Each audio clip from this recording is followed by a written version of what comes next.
চলে এসেছি বন্ধুরা আপনাদের মাঝে নতুন একটা ভিডিও নিয়ে। আজ বানাবো আজকে শুকনো গুঁড়োর রসমালাই।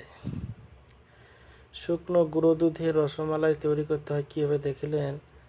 আমি রসমালাইয়ের জন্য একদম ছানা রেডি করে নিয়েছি, আর হালকা হালকা কুসুম কুসুম দুধ গরম করে নিয়েছি। দুধ গরম করা হয়ে গেছে। এখন আমি রসমালাইগুলোকে একটা একটা করে আমি দুধের মধ্যে ছেড়ে দিয়েছি, সব কোনাকে ছেড়ে দিয়েছি। দেখতে পাচ্ছ কত সুন্দর একদম ফুলে ভেসে উঠেছে। এই যে দেখতে পাচ্ছ কত সুন্দর হয়েছে। আশা করি আপনাদের সকলের ভিডিওটা ভালো লাগবে। ভিডিওটা একটু ভালো লাগলে আমার চ্যানেলটা সাবস্ক্রাইব করে একটু পাশে থাকার চেষ্টা করবেন।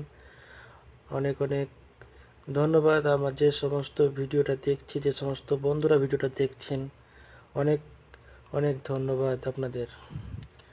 আর তার মধ্যে আমার রসমালাই রেডি হয়ে গেছে, একদম নরম তুলতুলে। দেখতে পাচ্ছ কত সুন্দর।